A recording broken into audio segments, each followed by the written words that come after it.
Okay, we're live. Hi, good afternoon. My name is Amanda Marino, co-founder of Next Level Recovery Associates. I'm here with RJ. And RJ, can you introduce yourself to LinkedIn? Yeah, absolutely. Good morning. I guess it's good morning for me, maybe afternoon for some of you guys over on the East Coast. My Yes. name is RJ Elizarraz, and I am the CEO and founder of Oak Forest Recovery. Thank you so much for being here. And yes, in the East Coast, we are in the afternoon time. And I forgot that, there's going to be people from all over the world that are on LinkedIn. So I do want to just mention to anyone that hasn't been on my lives before, I love, we love questions and comments and saying hello and chatter in the box. So feel free to, respond to anything or ask us any questions. And also you're on here on LinkedIn, right, RJ? Sure. Yeah, absolutely.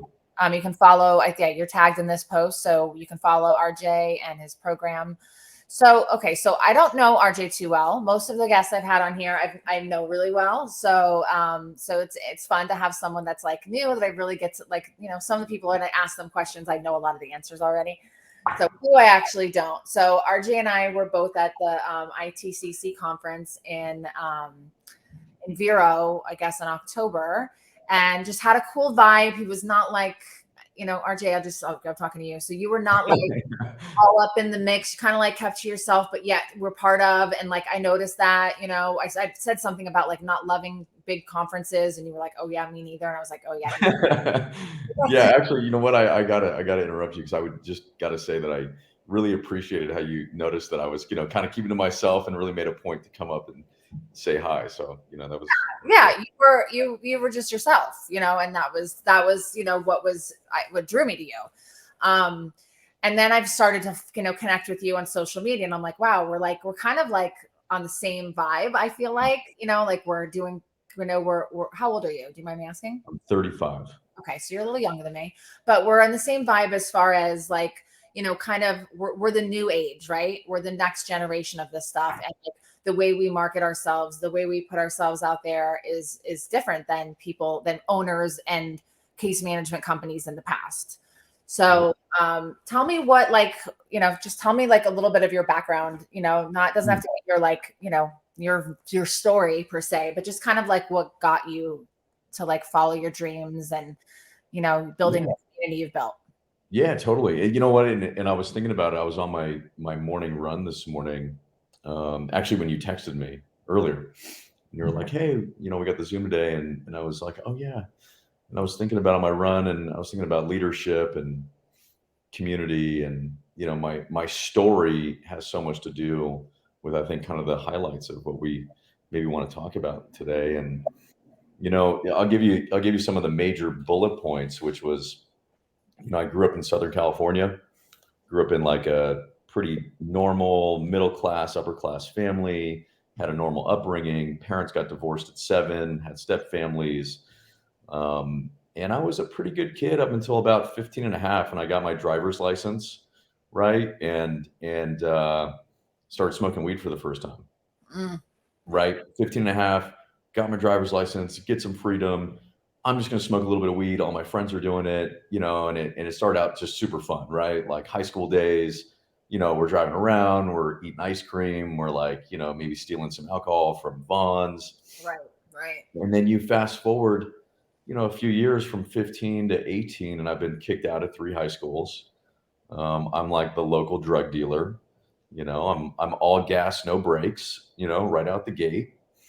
And I was a Potential from the get go. yeah. I mean, it was like, good kid in most ways, like pretty self-regulatory up until 15 and a half, and I get my learner's permit, and I get a vehicle, a little bit of freedom, and I'm like, wow, dude, this is amazing. What I mean, this is like everything right here. Like, parents, you guys are a problem, and I'm out of here.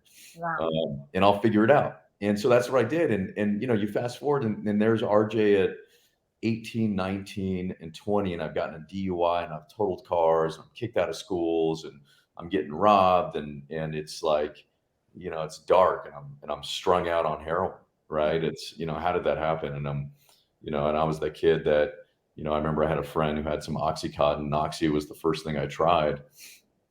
And he was like, be careful, you're going to get addicted.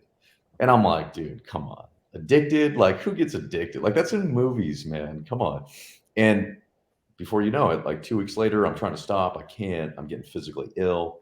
The first time I've ever experienced detox. I can't make it through it. All these, I thought so highly of myself, right? That my 18, 19-year-old ego, right, which was like invincible, had met its match, right? Like it just brought me to my knees. And I'm 20 and I'm about to turn 21 and everything comes crashing down. And, I'm like a good drug addict at 20 years old. I'm calling my mom, right? And, call my mom and I'm crying and, I'm going to die. And, mom swoops in, dad swoops in. I get sent to my first rehab in Utah. And Good old Utah. good old Utah. My dad, that was like the thing, right? Like my dad just goes on Google and is like, oh, I got to send my kid to Utah. And, I'm out in Salt Lake City. I stayed out there for 8 months. It was an incredible experience. I loved it. I turned 21, sober. I Wow. remember going to so my 21st birthday, I was in rehab. You're What was that? still from that time? No, no, no, no. So this is yeah. This is like, my Yeah. Gonna say kind of that. going through like the highlights of the background because I think it forms kind of who I am and like, what it is that I do today and the principles of which I believe in, right? Because, I think, for me, authenticity and bringing my true self and what I believe, what works for me is kind of how Oak Forest started, right? And how I got there was a real journey, right? Like I think for all of us, especially those who work in recovery and those who work in recovery and are also sober, right? It's that sober journey, I think, is what, we bring so much of that to what we do. And it has so much to do with like the passion that I show up with every day. And so I'm in Utah. I'm out there for 8 months. I remember going to my first meeting, my first AA meeting, and they took me to this dingy church, right? It was like northern Utah. There's like 3 feet of snow out. It's at night, and it's classic. It's like Hollywood classic AA basement of a church. Oh man. You can hear the lights. You know what I mean? Like I can still hear the lights pinging, like and Very well. It's very like old school. Everything yeah, is like pretty old school. yeah, it was super old school, and there was a bunch of like northern Utah, like guys that worked on like cow fields and like wrangled horses, right? Because we're in like northern Utah, so these are like, they're like real Utes, Yeah. and I'm going down into this basement, and these dudes are all in there, and they're all kind of crusty, and they got beards, and I'm like 20-year-old RJ, and they're all identifying as alcoholics, and there's the smell of coffee and I'm like, you know what? This is the thought. And I've thought about this a lot, and I've shared about this a lot, and especially when I'm in meetings and I'm talking to new people, and it's my first time going to an AA meeting. The feeling I had inside of me was that AA 12 steps and that form of recovery or a spiritual solution was like taking public transportation, right? Like it was like taking the bus, and my internal feeling about it was like, bus systems are great. I'm sure it helps a lot of people, but I'm going to buy a car, right? Like, That's not for me. yeah, I think this is really good for a lot of people. Like, I see that this is probably really good for a lot of people, but I'm going to go buy a car, right? I don't need to take public transportation. Thank you so much. And that was my experience with, AA and surrendering to something bigger than myself, right? And as a good 21-year-old who's getting sober, it was all ego. It was all like, money, property, prestige. I just need the right job. I just need to make enough money. I just, that those things are going to keep me sober. And I stayed dry for 4.5 years and came back. I got a job. I was good at sales. I was selling manufacturing equipment. I thought I was big, bad, and important, right? As a 22-year-old kid. And I had gotten my girlfriend back who'd broken up with me over drug use, right? Wow. And all things were looking positive for RJ, right? Like all things are looking really good. And I wrote on that, right? It was like, I use sobriety, that first sobriety, as like I talk about, it's kind of like a baseball bat, right? Like I was kind of Like it was all ego, right? I looked at my friends that were getting out of college and I'm like, listen, man, I don't party, I don't drink, I'm sober, I'm going to be more successful than you. Like I'm all about the grind, right? Like, and so sobriety was like this tool to like be better than people, right? It was like, I've been there too. I've definitely been there too. yeah, yeah. I mean, it was like, and that worked for a bit. That worked for a bit, Yeah. right? That worked. It was like it was self will, right? And that gave me a little bit of oomph, for a number of years. And at the end of 4.5 years, I found myself married. I had a newborn daughter. I had bought a house, and I was absolutely miserable. I had no authentic connections in my life, Mm, right? And I was talking about, I touched on authenticity, right? And it's like, yeah. I was not me, and I didn't live my life based upon what you thought of me. I didn't live my life based upon what I thought of me. I lived my life based upon what I thought you thought of me, Ugh, right? it's exhausting. Completely exhausting, right? I was, arranging the lights, perception, right? I wanted everyone's perception of me to be a certain way so that I would feel better. And what that ultimately led to, right after 4.5 years, is, nobody knows who I am. I don't even know who I am, right? And the pain of that, um, for me is too great, right? Like it's just I can't live that way, right, for any sustainable period of time. And I come up with some great elaborate plan that I'm not an alcoholic, right? I've learned my lesson. I'm never going to use drugs again. It was just a phase. I was just going through something. It'll be different this time. Right. Like, listen, alcohol was never my problem. So, like, hey, look, I bought a house. I've got a career. I've got a kid. Like, I Yeah. should celebrate with a glass of wine, right? Like, that makes sense. Everyone else can. Why can't I? Everyone else drinks with total impunity, right? And they all seem to get a lot of relief and have a lot of fun. And so I'm like, hey, you know what? I'm gonna have a glass of wine. And my wife, of course, like she's normie, and she's like, okay, that sounds okay. You're pretty convincing. And we go to this restaurant. I get a glass of wine, and um, I don't like wine. It's not my thing. It's not my get down, right? So, and it didn't give me the effect that I was looking for, right? I was not drinking to enjoy a glass of wine. I was drinking because I wanted to produce a certain effect within me that I thought was going to make me feel better, right? And I was looking for relief, right? I was looking for some sort of medication, and wine wasn't it. And so I'm like, okay, maybe a 6 pack of Heineken. And so a week later, I buy a 6 pack of Heineken. I remember it was like Lakers versus Celtics. It was 2012. It was like the finals. I'm like, oh yeah, this is what guys do, right? Like, I'm gonna drink my beer. I'm gonna watch the game, Yeah. and that's gonna be it, right? Like RJ's gonna had made it, right? And same thing, wasn't the desired effect, right? And I like opiates. So I'm Yeah. like, oh, maybe I'll just get like a couple Norcos, and I'll just like use some pills the way that other people drink, and instead, my buddy that responded, he's like, I can't get pills, but I can get heroin. And I'm like, it's kind of the same thing, right? Like it's kind of, and I'm like, okay, yeah, I'll just get a little bit of that. And then of course, all gas, no brakes. If I'm going to buy some heroin, I might as Costco wholesale. Like if I'm going to do this like a legal thing. So I buy $1,000 worth of heroin. Imagine like 90 days later, I've just detonated my life, right? Wow. Detonated it. And I'm, I've lost my wife. I've lost my job. I've lost my house. I've lost my kid. Um, and at the end of that run, I was homeless. I was in a city in California, and called Simi Valley, and I held a cardboard sign, right? And yeah, and I was living in and out of Starbucks bathrooms, and I did that for it was like 3 or 4 months, and kind of in and out of real shoddy sober livings, and um, it was tumultuous, to say the least. Yeah. And I'm really lucky and grateful I didn't lose my life, because I probably should have, in that time. And I think if fentanyl was around back then, I probably would have, you know. I say the same thing about heroin because I got clean and sober in 2007 before heroin made its like comeback, when it was still the pill mill days and I was in the Right. state pill mills. So I say that if I would have still been using when heroin like took over, I would have died. I would have killed me.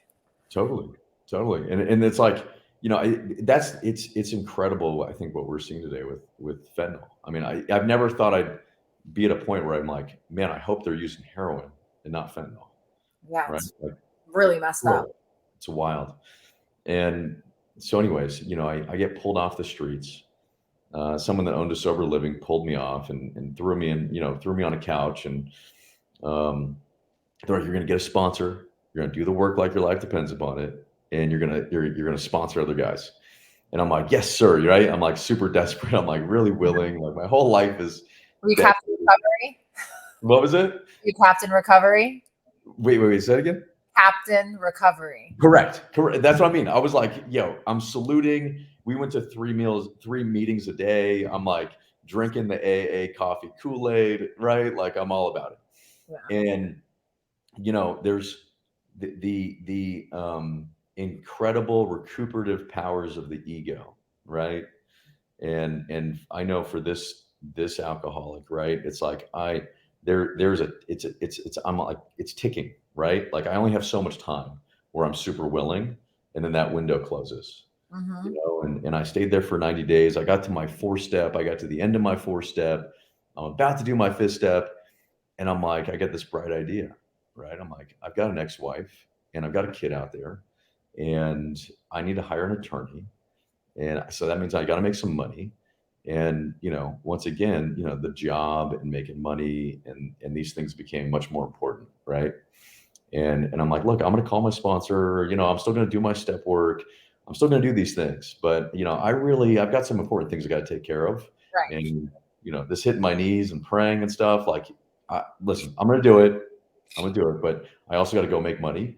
And so I leave, right? And then I go work for a tech company down in Beverly Hills, go back to what I know, like, put me in sales. I'll learn a product, I'll make some money, I'll build up a life for myself. And I move out to Hollywood, and I got another 3.5 years dry. I never called my sponsor again. Didn't go back to another meeting, right? I did the exact same thing I did the first time. And, end up having a drink, doing some blow, and come close to blowing up my whole life again, right? And I didn't lose everything, but I got to a place where I'm like, man, I am so tired of doing this, and I'm so tired of the feeling of being, what I thought was sober, right, and being completely miserable. And Yeah. that was the point where I, really surrendered and changed my life. And Oak Forest ultimately,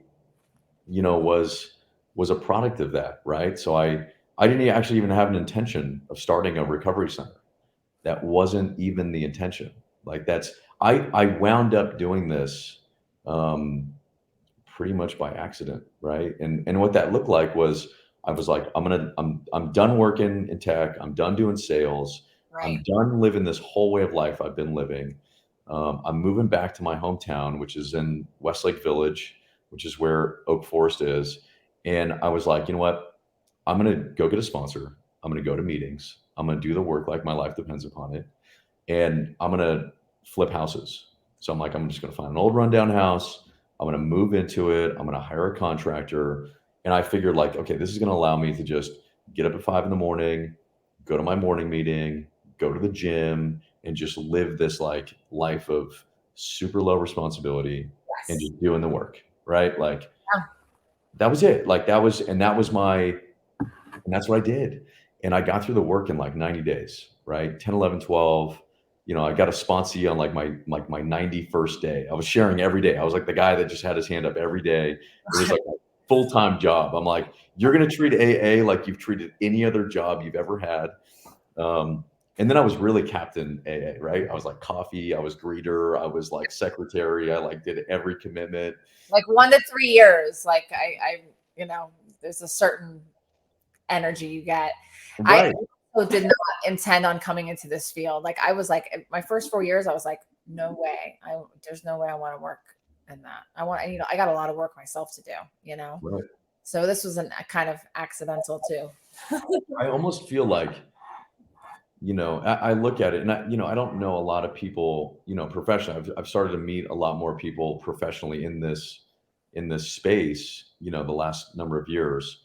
But I knew nobody, right? Like my only treatment experience was in Utah. And I'm a 12-step guy, right? I like got it, and I started doing 10, 11, 12. Um, and just started sponsoring guys. And the first three guys I sponsored, I was like that dude that was like, I'm gonna keep these people sober no matter what, like I was like so like, like if I'm gonna sponsor you, like I'm keeping you sober, dude. Right. And it's like 360 degrees, man. Like you're going to the gym with me, like we're doing everything together all day long. Like you got nothing going on. And that was me. And I would just like kidnap these dudes. You know what I mean? Like you're getting in my car, like, Funny. yeah, like all day. Like this is just all we're doing. We're gonna go to the coffee shop. We're gonna read out of the book. Like this is all we're doing. Right. Yeah. And I was so situated where I was able to spend like all of my time doing this. Right. That's pretty. And it was so the first three guys, two of them were like two homeless dudes in my area, Thousand Oaks. And then this one kid who like, he'd been kicked out of like every rehab, right? And I'm like, listen, you guys are moving in with me, for fun and for free, right? Like you're gonna be glued to my hip. And I had this old rundown house, like it was this huge house. It was rundown. We didn't have internet. There was no TV. I had like one of those camping cook stoves in the kitchen. Oh no. Yeah, no. It was like serious, like, we didn't, it was like a house that wasn't working, right? And man, we just get up early and we pray and meditate at like 5 in the morning and eat breakfast. And then we go to our morning meeting and we'd go to the gym. We'd go to Trader Joe's and get our lunch for the day. And we helped this contractor every day. We like paint the house, we pulled out shrubs, and we just like stayed busy. And in the afternoon, we'd read out of the book, we'd do step work. We'd go back to a night meeting, and then we'd go back to the gym and go in the sauna every night, and then come back home, and it was like lights out. And since you're here for fun and for free, there's no phones, there's no wallets, there's no cars. You're with me, 24 hours a day, 7 days a week. And 6 months later, it was a program of attraction. We didn't even have a name. The company, it wasn't even a company, right? And there was like 12 dudes there and me, and I'm sponsoring like 10 of them. Yeah, right. I mean, this was it, right? And it was just like we Yeah. went to It's 14, working though. 14 meetings a week. I mean, this is like 14 meetings, AA, 12-step, sharing meetings, get commitments, chop wood, carry water. And at 6 months, I was like, you know what? This is like I love this. Like I absolutely love this. Like I've never been. I don't know. I go back and I think about like those first two sobriety attempts, right? And like what was the common theme at the end of both of them? I was isolated and I was alone, right? Like I had no authentic relationships. No one knew the real me, and I never cared enough to know the real, you. And that leaves me in a really painful place. And there I am, like 6 months sober. I'm sponsoring all these dudes, and the relationships I had were so real, right? The kind of conversations we were having every day were about fear, right? Like, what is your biggest fear? And I'd never had conversations like that. And I'm talking about my biggest vulnerabilities. I'm talking about, my biggest fears. And I'm talking about, all the things I had done in life that, I look back on and, really just, was, kind of ashamed of. Right. And for the Right. first time felt a sense of belonging. Yeah. Right. Like, People are like, oh, me too, or tell you something they did worse, and you're like, okay, it's comforting to know people have how you felt, have been through what you've been through, have done the shitty things that you've done, and forgiven themselves or starting to. right. And to be accepted. Right. That, Mhm. like, despite all this, right, despite all of this, that you still accept me and I still accept you. Mhm. Right. And that, it shattered like so many years of, you know, old ideas, right? That I needed you to believe I was something different for you to accept and like me, right? And like that fear of not being good enough. right, finally was kind of melting away. Um, and I had a sponsor who like talked about this idea, and it's something I've been meditating on the last couple of weeks. Now that I've got some years, which is, the goal of long-term sobriety is to become one person, right? And in so many ways, like he talked about it in different sorts of ways, right? That like in early recovery is to get rid of that whole like perception thing that I'm gonna like, I gotta paint a picture for you to like me. And then as recovery, progresses, it's like in the highs and the lows of life that I stay steady, right? That like my ego isn't attached to like success, and my ego isn't attached to failures, right? That I can stay one person in the ups and downs of life, right? So I don't Yeah. know. This that's the bullet points of RJ. Yeah, no, that's I mean, and that's like, so you've been building community since before you really were intending to, right? Correct. And so you've had success, and obviously you've been a go-getter, kind of even within wrapped in your addiction from what I'm hearing. But now you've found a way to be a go-getter and follow your dreams, like by building this community. So like tell me about the community you built. Tell me about your program. Like tell me Yeah. more. Yeah, yeah. I think like you said, it's I was building community on accident. You talk about dreams. It's like, I do feel like I'm living my dream today, right? And I didn't know what my dream was, right? Like I didn't know what my dream was until, I had done the work to kind of discover who I was, and then my dream kind of found me, if that makes sense. And maybe that's how dreams work, because Yeah, you follow your, I mean, for me, in my experience, follow my heart and like walk through things I think I might not be capable of and try and do it anyways. Like I think, and then, and what feels good and what feels, I'm like called to different things, and like I can't like deny it. I have to follow through with it, right, and right. it's, you're that kind of person, but you have, this is your dream right now, and that's beautiful. It's incredible. I wake up every day and I'm like, super grateful, man. I'm super grateful. Grateful to be on Zooms like this and know people like you, and like, the people I get to meet every day are just like, the conversations are so much better than conversations I've ever had in previous lives, Yeah. right? Yes. And Substance. but you talk about community, and it's huh. I've tried to define it, right? Like I've really thought about it, because people are like, how do you build community? And I'm like, huh. It's like, showing up authentically, and allowing people to see, your vulnerabilities, right? And creating those, I think that's where community starts, right? At least in my experience, like when I look back, it was like, okay, I got really authentic, I got really vulnerable, right? And that allowed the space for other people to do the same, right? And then as that's kind of slowly grown, and I looked at like I started this bonfire meeting 6 years ago, and it was just kind of like an intuitive thought. I was like, hey man, this would be so cool. Let's start our own meeting on Thursday nights. And in the beginning, it was like five of us, right? And a lot of it was this principle of like, show up no matter what, right? We're going to show up no matter what, whether anybody comes or not, or whether it's freezing cold out or whether it's, super hot. Like, we're going to show up no matter what. Florida because of the rain, but I'm just saying. Yeah, yeah. Like Well, California. You guys would show up in the rain?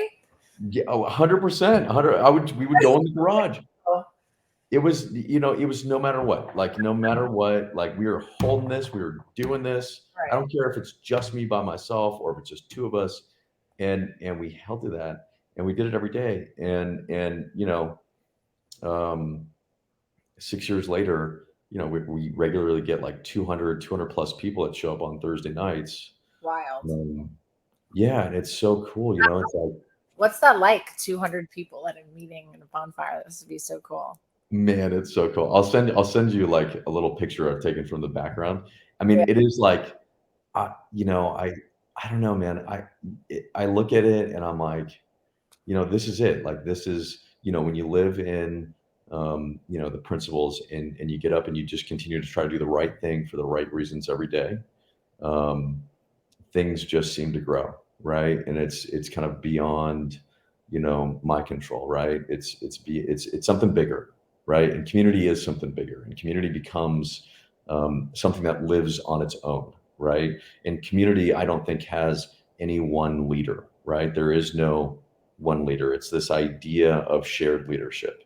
It's Mhm. this idea of, you look at like AA and 12 steps, and it's like getting to, step 12. Okay, now you are a leader, right? Now you go and pass that message, right? And I think that's what community is, right? It's like, create safe space and empower other people to be in that place of leadership, right?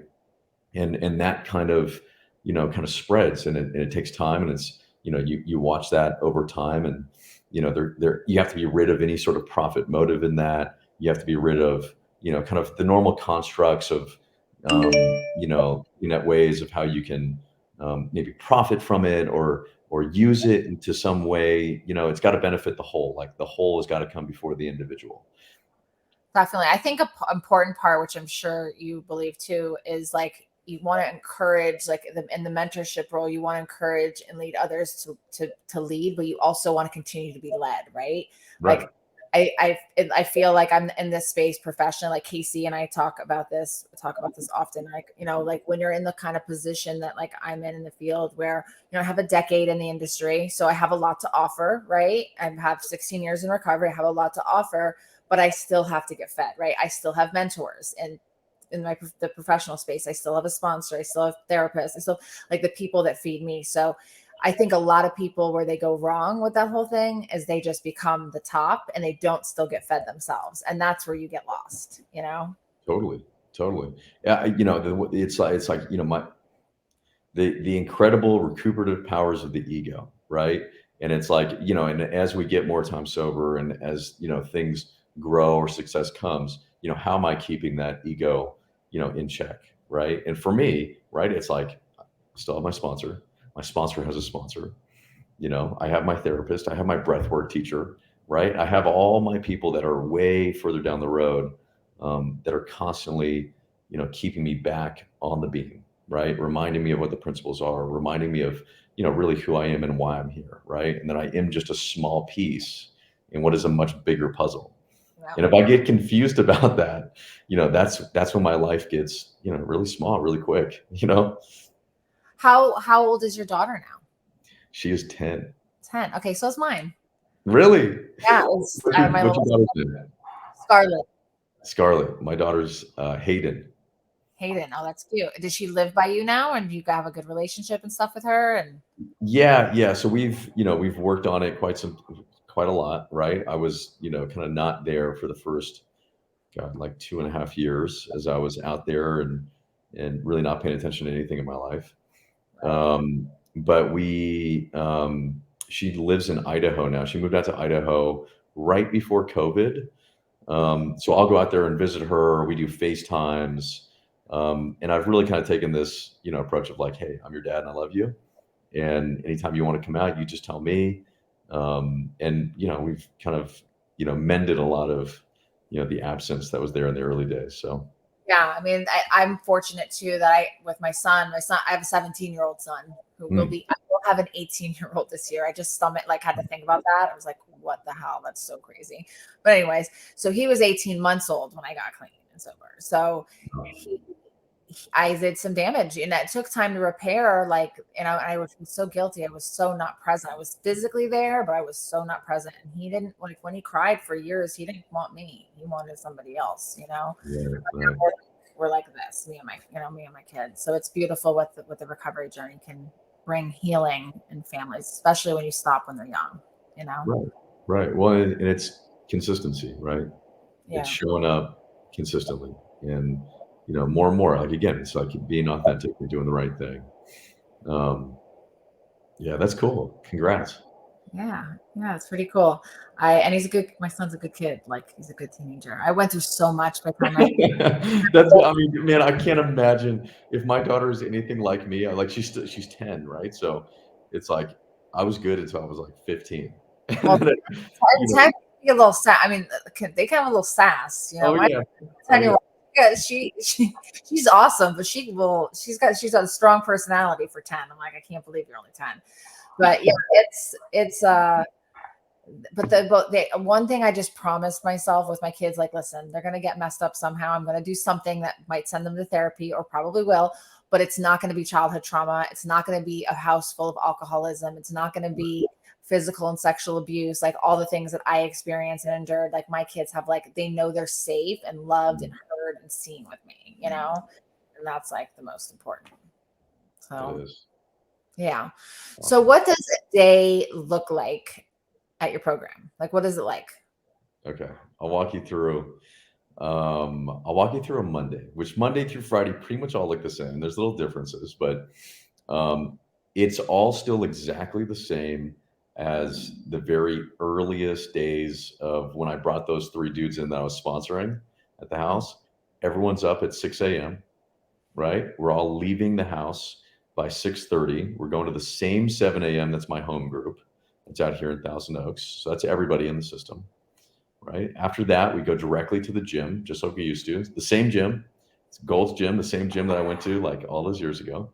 Yeah.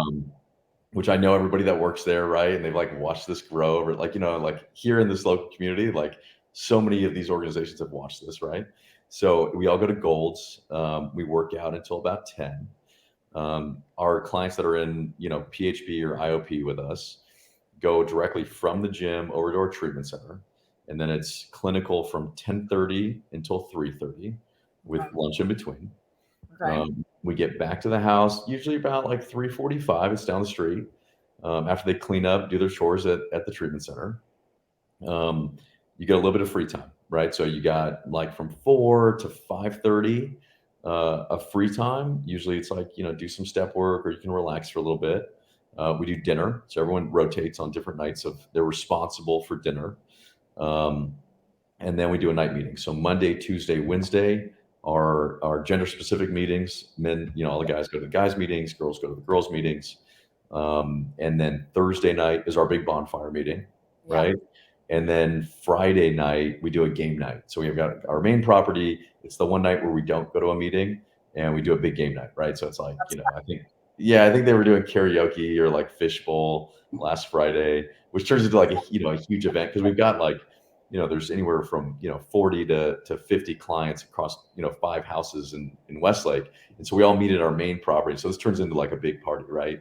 And we That's cook awesome. tacos, and it's like it's like our taco night.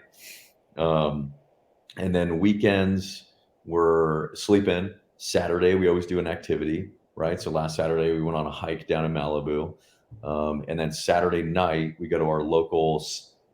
Do you ever hike? You ever hike Topanga Canyon? Oh, of course. That's where my aunt lives right near there. So I've hiked Topanga Canyon a bunch of times. Amazing. It's a great hike. I mean, there's a lot of good hiking out here. She lives off Mulholland. So I Okay. think she's very close to Westlake because I've driven around there a lot. So yeah, I think it's She's 10 minutes away. I mean, she's like right down the street. So hike in Malibu. Yeah, so we go like on a hike or we go to a movie or, it's always like some planned activity on Saturday. And then Saturday night, we go to this, we have a local meeting called Saturday Night Live, which is now kind of, you go there, it's almost all like Oak Forest alumni, like the whole meeting. And then after the meeting, I take everyone to Stonefire and buy barbecue. I've been doing that for 6 years. So, and that's everybody in AA, right? So everyone from the meeting, everyone's invited. We take up like the whole back of Stonefire, and they know us. Like we've been doing this for 6 years, except for in COVID, they like closed for a little bit, and I was like trying to like, come on, dude, just let us in the patio. But so we go there. Everyone eats barbecue. It's it's kind of like a big like those and that's community, right? Like these things where it's like after the meeting, before the meeting, the outside part where it's like, okay, now we can, kind of relax a little bit. Let's eat some food. Let's hang out. Let's have some fun. And then Sunday morning, we do a family brunch. So one person from every house is elected. Every like month we rotate and they get there super early in the morning, like 8 a.m. And we cook this huge brunch, like massive. And it's actually turned into this like competitive thing. Right. So you got the different like, oh man, I'm going to do like, what I think, what was it? It was, they made these like, waffles that were like Rice Krispie treat waffles. You know what I mean? Like whatever it is, like it's just like crazy recipes. You know what I mean? And That's awesome. it's so cool. It's so cool. And so everyone's there 10:30, and that's our family day, right? So like parents and loved ones, spouses, kids, everyone comes if they want. We do a big brunch. Everyone hangs out. If you want to go to the gym, I'll take people to the gym after brunch. And then Sunday night, we go to our local young people's meeting. Right. And then lights out at 9, and then rinse and repeat, right? We do that, Monday through Friday, or Monday through Sunday. Monday through Friday, really busy. You're up at 6, and we're going until like 8 o'clock at night, right after the meeting, and then you get like another hour, and then we turn the lights off at 9:30. Yeah. So how much of this do you still participate in? Oh, almost all of it. Yeah, this is like my way of life, right? So the way that works for you, and not going to change it, right? Yeah, I mean this, and that's again, that's that whole thing of leadership, which is like, I don't ask anybody to do anything that I don't do, right? Like I'm in all my meetings, I sponsor guys, I'm in 10, 11, 12, I'm up early in the morning, I'm at the morning meeting, I'm at the gym every day with everybody, right? So like I'm running a little squad of dudes all working out in the morning, which is super fun. Yeah, keeps it exciting for me. And and then I'm at the treatment center, and I'm doing one-on-ones and crisis management, and people are I'm the notorious like we're going for a ride, right? Like, come on, dude, like we're getting in the car. They go with the ride with RJ. Yeah, that's the thing. Like, I'm gonna sit on you, right? So you're gonna get in the car. You're gonna get like 3 hours of like semi-interrupted as I'm going from one meeting to the next, and then we're gonna get coffee, and you're gonna sit out in the lobby, and then we're gonna do this, and we're gonna move to the next thing, and like by the end of that, I feel better, they feel better, and it's probably one of my favorite things that I get to do. That's awesome. And and I do. obvious, Wait, say that again. It like cut off. Your passion is apparent. It's very obvious how passionate you are. Thank you. Yeah, I don't know. You know what? I feel super lucky. I don't know. I get to do what I love every day. It doesn't feel like work, right? Like, man, if I can, if I feel like, every day I have an opportunity to reach like these 18, 19, 20, 21 year olds, right? In many cases that like, are as emotionally dysregulated as I was at that age. Yes. And, I didn't have, kind of like a big brother sort of, I'm the oldest, and I didn't have somebody, my dad really didn't. He worked all the time, and, really didn't have time for that. Yeah. And I didn't have anybody like mentoring me or like telling me like right from wrong, or like, or why right was the right thing to do, and so like, I don't know, I think a lot of my passion comes from this idea of like, I want to be accessible, right? Like I don't want to be like a lot of the older people that talked to me in my life, right? When I was that age, like there was like, like older people that talked to me from an older standpoint, and like, I couldn't understand it. It was like, I'm like, they were talking at me, and I just was like, I'm gonna fight you. You know what I mean? Like that, like, and so I get that. You know what I mean? Like I get that, and to have an opportunity to be able to sit with somebody who's in their 20s or like 18 and 19 and not be that person, like an older person trying to tell you what to do. You gotta connect and relate. That's what it's about. Right. And to be on the same level, like, dude, I'm with you. Like, I'm right here. Like, I'm right here with you, dude. Like, dude, I can totally see what you're saying. Yeah. Right. And your feelings are total, like, dude, I get it. Like, if I'm in your body, it's justified.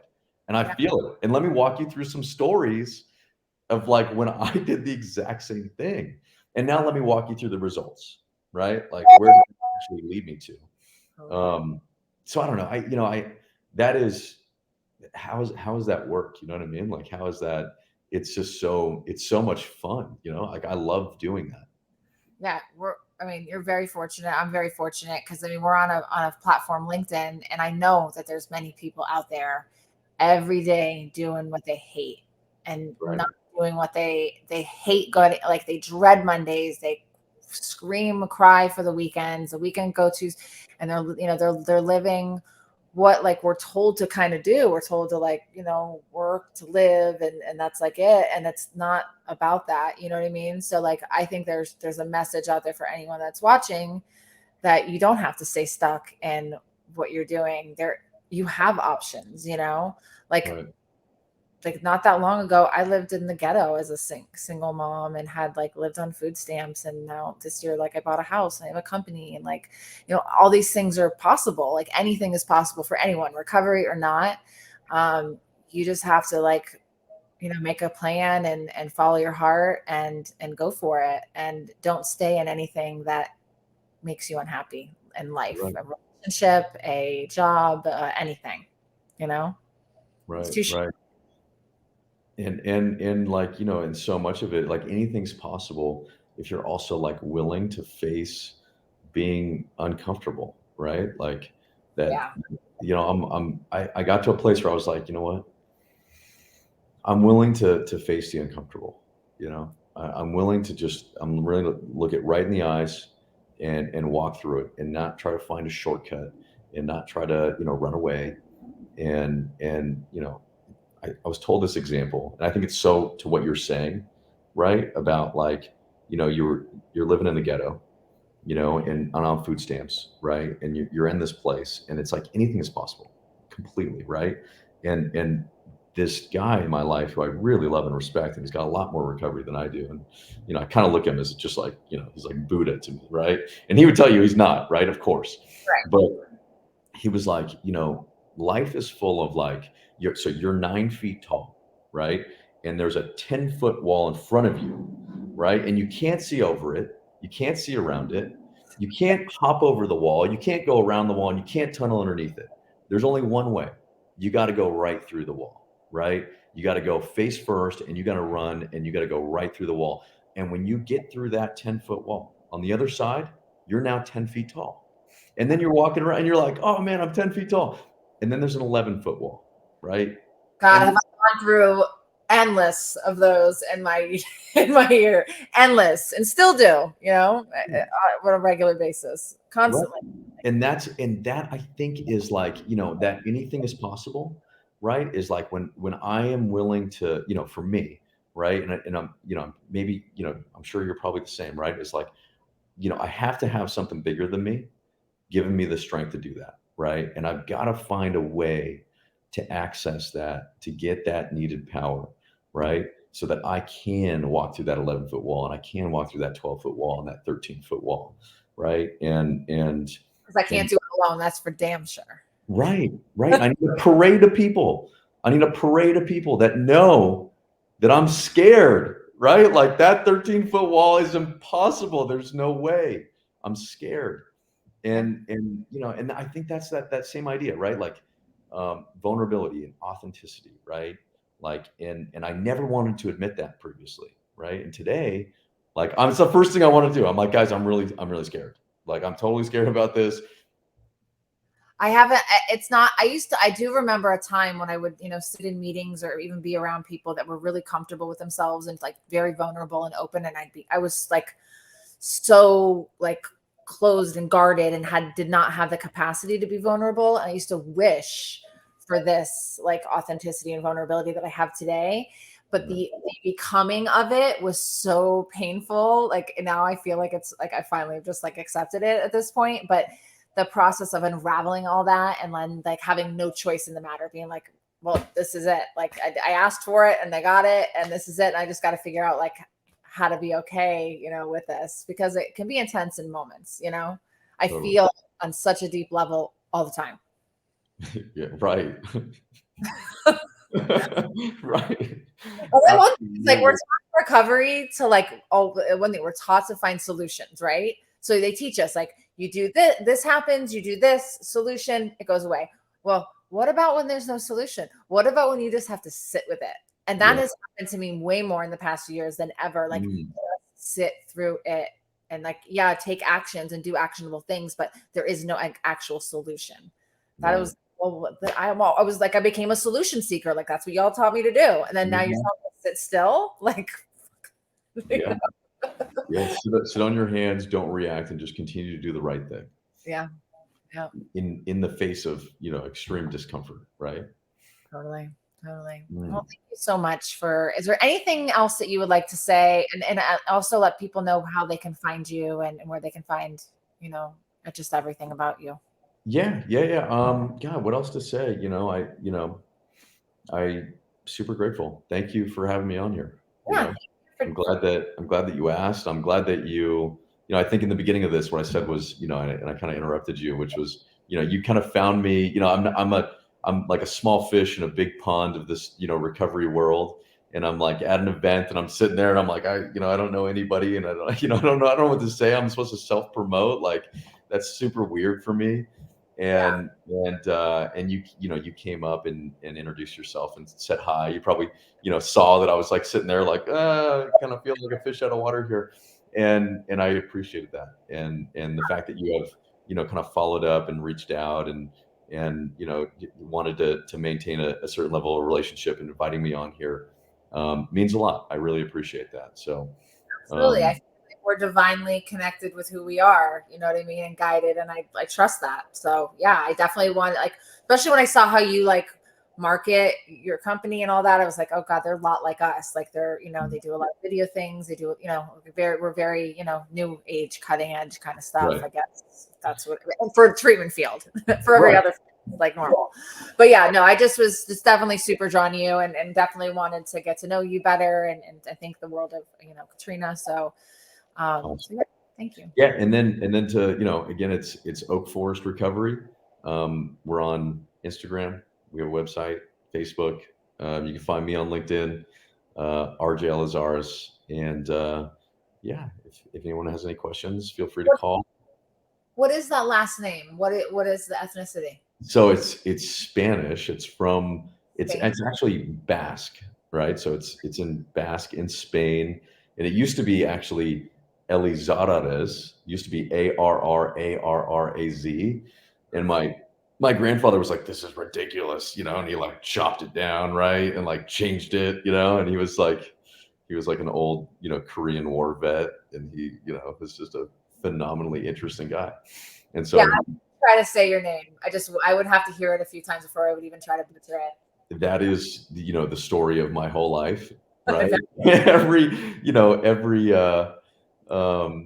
yeah, every year in school, right? It was like Elizarraz, and I'm like, it's just and they call me Robert, and I'm like, no, it's RJ, Right.